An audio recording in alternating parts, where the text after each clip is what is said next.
नमस्कार दोस्तों, स्वागत है आप सभी का। 69,000 शिक्षक भर्ती आरक्षण मामले को लेकर के बात करेंगे। यहाँ पर सबसे पहले साथियों बताएंगे आप सभी को कि जो 6800 का 13,156 रीट का जो कोर्ट ऑर्डर सुनवाई हुई थी 25 तारीख को, जिसमें कनेक्टेड सभी याचिकाएं थी, तो उसका कोर्ट ऑर्डर अभी हमने कुछ देर पहले चेक किया था। अभी तक उसका जो है कोर्ट ऑर्डर जारी नहीं हुआ है। किसी मित्र का कमेंट आया था तो हमने उनको बताया था वहाँ पर रिप्लाई करके भी, और हमने आपसे कहा था कि जैसे ही कोर्ट ऑर्डर जारी होगा तो आपको तुरंत सूचित कर दिया जाएगा, तुरंत। और मैं लगभग जो घंटा, डेढ़ घंटा, 2 घंटा पे चेक करता रहता हूँ। हो सकता है कि जब आप वीडियो देख रहे हो अभी कोर्ट ऑर्डर आ गया हो, जैसे ही आएगा मैं आपको तत्काल सूचित करूँगा। और 25 तारीख को आप सभी जानते हैं कि बहुत ज़्यादा कुछ हो नहीं पाया, सीधे सीधे जो है वहाँ पे अगली डेट लगा दी गई है। और सबसे बड़ा रीज़न उसके पीछे का यही निकल कर के आया कि एजी सर की उपस्थिति उस दिन नहीं थी। अगर सरकार को मामला अगर यहाँ पर फाइनल करवाना है तो कम से कम यहाँ पर एक प्राइवेट काउंसिल भेज दीजिए आप, डबल एजी को भेज दीजिए आप, या एजी सर की नियुक्ति कर लीजिए आप। ऐसे छात्र कब तक भटकेंगे? अभी आप देखेंगे 6800 की तरफ से बहनों के द्वारा 30 तारीख को धरने का ऐलान किया गया है। 27-21 में भाइयों ने जो आरटीआई, बहुत पहले से आरटीआई लगा रहे हैं वो लोग, लेकिन अभी तक जो है बेसिक विभाग ने सही जवाब नहीं दिया है।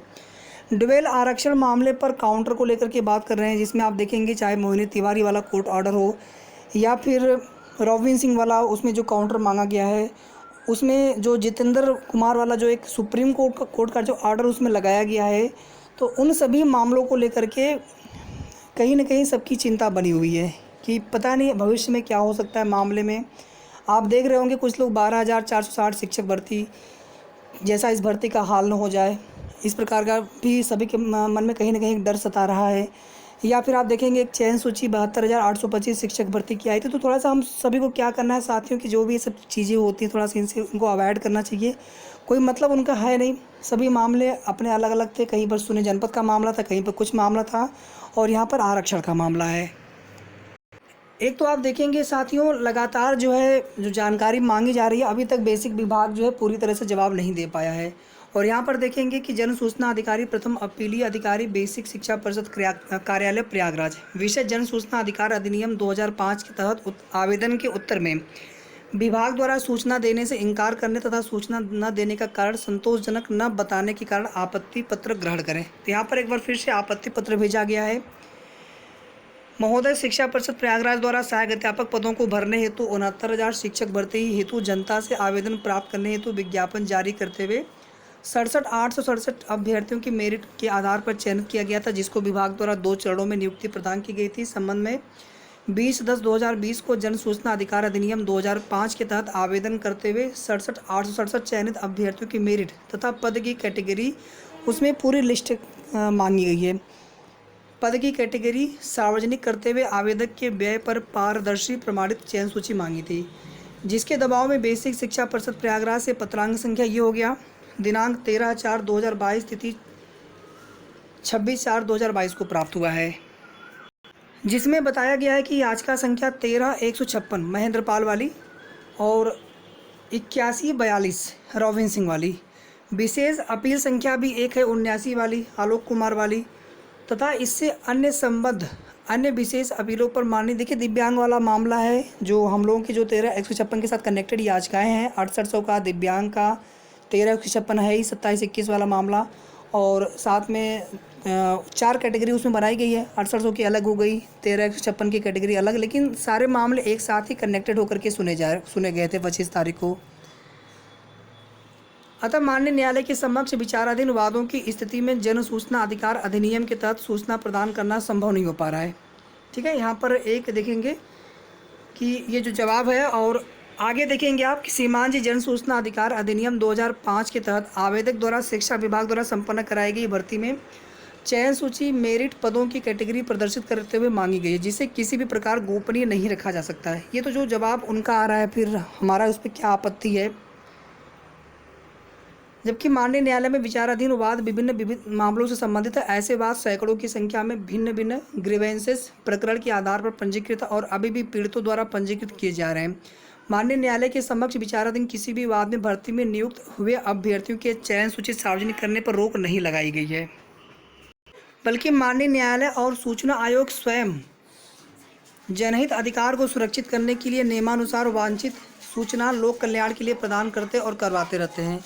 शिक्षा विभाग आयोग में साबित करे कि उपरोक्त सभी वाद प्रत्यक्ष रूप से केवल चयन सूची के लिए पंजीकृत किए गए हैं या माननीय न्यायालय द्वारा 69,000 शिक्षक भर्ती में नियुक्ति प्रदान करते हुए अभ्यर्थियों की पारदर्शी सार्वजनिक करने पर रोक लगा रखी है। अतः इस प्रकार के निराधार कारण बताकर निकाली गई भर्ती में नियुक्त अभ्यर्थियों के पारदर्शी चयन सूची सार्वजनिक करने से विभाग द्वारा बचा नहीं जा सकता, बल्कि यह शिक्षा विभाग का दायित्व है कि चयनित किए गए अभ्यर्थियों की पारदर्शी चयन सूची सार्वजनिक करें, जिससे कोई भी किसी भी नियुक्ति पर प्रश्न चिन्ह न लगा सके। आवेदक 20/10/2020 से सूचना मांग रहा है और 2022 आ चुका है और आपके द्वारा 26/4/2022 को पत्र जारी कर बताया जा रहा है कि विभिन्न वाद न्यायालय में विचाराधीन होने के कारण सूचना उपलब्ध करवाना संभव नहीं हो पा रहा है। नियमानुसार सूचना उपलब्ध न करवाने की दशा में माननीय सूचना आयोग द्वारा दोषी अधिकारियों पर नियमानुसार अर्थदंड के साथ विभागीय कार्रवाई के आदेश पारित करने का भी आग्रह किया गया है। तो बेसिक विभाग जो है लगातार यहाँ पर जवाब देने में आनाकानी कर रहे हैं या फिर कोई न कोई वहाँ पे बहाने बता करके जवाब नहीं देना चाहते हैं, या जो चीज़ें वहाँ पर मांगी जा रही है पूरी तरह से, जबकि अगर देखा जाए सही मायने में तो कहीं से कोई भी रोक नहीं है और उसमें कोई दिक्कत नहीं है। नियुक्ति प्रक्रिया हो चुकी है, उसकी लिस्ट देखना चाहते हैं उसी भर्ती के अभ्यर्थी, कोई भी यहाँ पर दिक्कत नहीं होनी चाहिए। यहाँ पर देखेंगे एक पेज और भी है, कृपया अपने पत्र दिनांक कुछ डेट यहाँ पर है। सूचना अधिकार अधिनियम के अंतर्गत सूचना उपलब्ध कराए जाने के संबंध में आप द्वारा 67/867, देखिए जो मेन बिंदु था वो हमने आपको बता दिया है, बाकी वादों का जो जिक्र किया गया था और जिसमें आप देखेंगे कि बेसिक विभाग के द्वारा जो यहाँ पर चीज़ें बताई गई हैं जवाब न देने के पीछे, और फिर अभ्यर्थियों का जो पूरा तर्क है वो भी हमने आपको यहाँ पर दिखाया।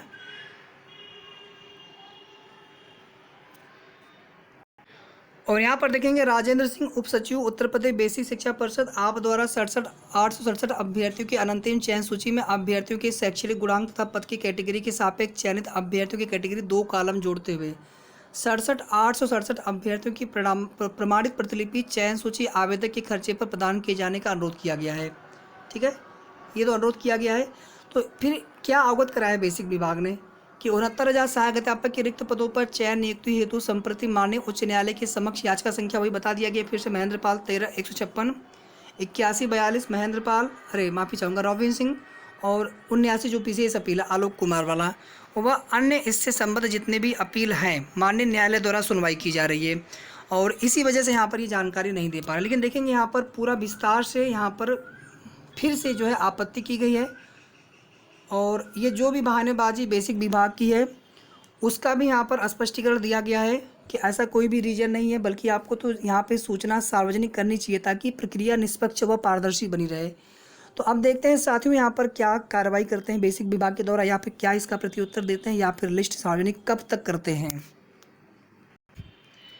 और देखना ही होगा कि 2 मई को सरकार काउंटर लगाती है कि नहीं लगाती है रॉबिन सिंह वाले पर, और AG आते हैं या कोई अधिवक्ता आते हैं नहीं सरकार की तरफ से, परिषद की तरफ से, या फिर मामले को लटकाया जाता है। अभी आप देखेंगे जो B.Ed BSTC का मामला था, आज सुनवाई हुई थी और पूरा मामला फाइनल हो नहीं पाया और नेक्स्ट हियरिंग डेट लगा दी गई है 19 जुलाई की, शायद 19 जुलाई की लगा दी गई है।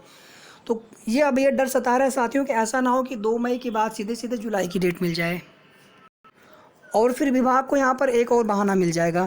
तो इसीलिए यहाँ पर 30 तारीख को धरने का भी ऐलान किया गया। बाकी सभी अपने स्तर से कोशिश कर रहे हैं कि जल्द जो है मामले का हल निकले। तो ये कुल मिलाकर के महत्वपूर्ण सूचना थी साथियों। वीडियो को आप लोग प्लीज़ लाइक शेयर करके, जिन साथियों ने चैनल को सब्सक्राइब नहीं किया हो तो सब्सक्राइब कर लें। कोई भी आपके मन में प्रश्न हो, कमेंट हो, आप प्लीज़ कमेंट करके पूछ सकते हैं। धन्यवाद।